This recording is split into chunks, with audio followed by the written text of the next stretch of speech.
जो लोग इस संस्था से जुड़े लोग हैं, उन सभी लोगों को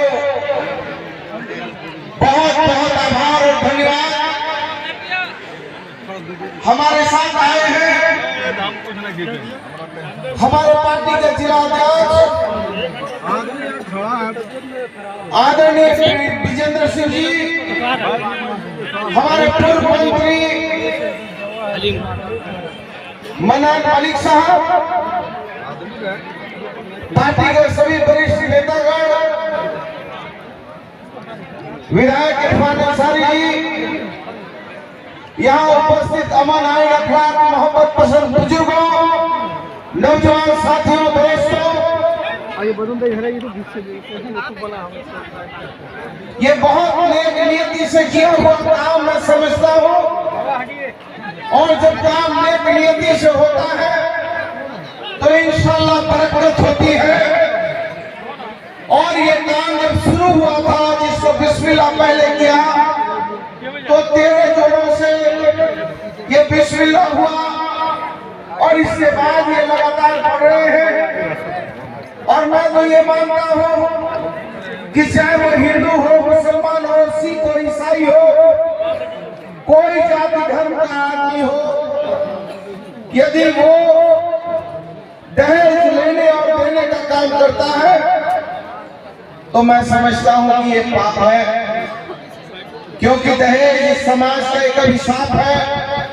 और इस अभिशाप से तभी मुक्ति मिलेगी जब इस तरह के सामूहिक आयोजन होंगे और उस सामूहिक आयोजन में समाज के बड़े और छोटे दोनों लोगों की हिस्सेदारी और भागीदारी होगी। और दोनों ही ये सोचेंगे कि हम मालिक के वो बंदे हैं जो मालिक ने हमको यहाँ भेजा है, तो हमको मालिक ने खिदमत करने के लिए भेजा है, हमको गुरूर करने के लिए नहीं भेजा है।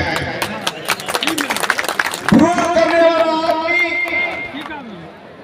को कभी मालिक ने पसंद नहीं किया।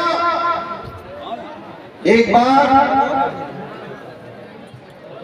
एक शौहर के लिए पत्नी ने बहुत सुंदर बिरयानी और उसके लिए खाना बनाया और अपने शौहर को थाली में परोस दिया।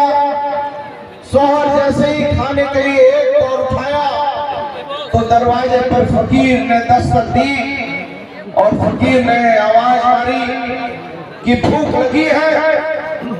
तो शौहर का मन नहीं माना, शौहर ने अपनी थाली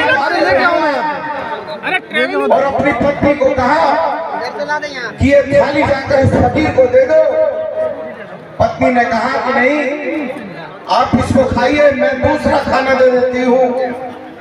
तो शौहर ने कहा नहीं नहीं, ये थाली तुम उस फकीर को दे दो। जब शौहर के कहने पर पत्नी मजबूर हो गई तो थाली उठाकर ले जाकर दरवाजे में जब फकीर के पास पहुंची और फकीर को देने लगी तो फकीर को देखकर वो पत्नी जोर से चिल्लाई और बेहोश होकर गिर गई। पीछे से उसके शौहर पहुंचे और तब तक फकीर जा चुके थे। तो उन्होंने अपनी पत्नी से पूछा कि हमने तो तुमको फकीर के खाना देने के लिए भेजा था, तो अचानक तुमने इतनी जोर से क्यों चीख मारी और बेहोश कैसे हो गई? गिर रहा कि जाने दीजिए। कहा नहीं, आखिर क्या वजह थी कि तुम चिल्लाकर बेहोश कैसे हो गई? तो कहा नहीं, जाने दीजिए। तो कहा नहीं, हमको बताओ आखिर कारण क्या था? तब उसकी पत्नी ने कहा कि मैं आपकी दूसरी बीवी हूँ, दूसरी पत्नी हूँ। जो फकीर दरवाजे में आया था वो मेरा पहला शौहर था। और जब मैंने अपने शौहर को देखा, जो पहला शौहर था, उसको जब फकीर के हालत में देखा, जो शौहर कभी बहुत बड़ा आदमी था और बहुत धन धाने वाला था, लेकिन जब उसको इस हालत में देखा तो मुझे रहा नहीं गया, मैं उसको देखकर बेहोश हो गई। तब उसके दूसरे शौहर ने कहा कि आधी बात तुमने बताई है, आधी बात मुझसे सुन लो कि फकीर बन के तुम्हारे दरवाजे पर आया था और ये तुम्हारा पहला सवाल था जिसने मुझे तुम काट कर ठगा दिया, घमंड में चूर था। और ऊपर वाले ने, मालिक ने जब देखा कि तुम्हारा पहला सवाल जो है घमंड में चूर है, तो मालिक ने उसको जो है, तुम उसकी सबसे सुंदर चीज थी, तुम उसकी पत्नी थी, उसको भी मुझे दे दिया, उसकी पूरी संपत्ति मुझे दे दी। इसीलिए मैंने कहा कि जब खाना मुझे दिया तो मैंने खाना नहीं खाया, वो थाली जो है मैंने बढ़ा दिया कि जाके पहले फकीर को ले आओ। इसलिए मालिक सब कुछ बर्दाश्त करता है, लेकिन गुरूर घमंड बर्दाश्त नहीं करता। इसलिए हम कहना चाहते हैं कि नेक नियति से किया हुआ काम, नेक नियति से किया हुआ काम में बरकत होती है। और हम आपको मालिक के बनाए हुए वो पुतले हैं जो मालिक हमको दिखाता है, बताता है। जब हम घर से निकलते हैं तो कहते हैं अल्लाह तवक्कल इलैह। जब घर से निकलते हैं तो मालिक को याद करके निकलते हैं। और इस कयामत में बिना उसकी मर्जी के एक पत्ता नहीं हिल सकता। आपके हमारे अंदर एक रूह नहीं रह सकती है। वो तो मंतशा, वो तो जिल्लु मंतशा, शोहरत और जिल्लत हो देता है और उसके बिना दुनिया अधूरी हो जाती है। इसलिए हम कहना चाहते हैं साथियों, जो मुस्लिम वर्ग के लोग हैं, मैं उनसे कहता हूं कि मुसल्ले ईमान है आप, और मुसल्ले ईमान इतना मजबूत होता है कि वो पर्वत के सामने भी नहीं हिलता है। और आप इबादत से, आप शहादत देके इबादत करने वाले लोग हैं। और जब मादरे वतन पर आफत आई तो सिख और मुस्लिम कौम ने मादरे वतन के लिए सबसे पहले जान देने का काम किया था। इसलिए मैं कहना चाहता हूं कि डरने की कभी जरूरत नहीं, अच्छी नियति से काम करना है, नेक नियति से काम करना है। कभी कभी बहुत सारे लोग मुझसे कहते थे, मैं जमशेदपुर से विधायक हूं, मेरे मुस्लिम बहुल इलाके में मैं जाता था, मुझे लोग कहते थे कि पन्ना भाई थोड़ा संभल के जाया कर।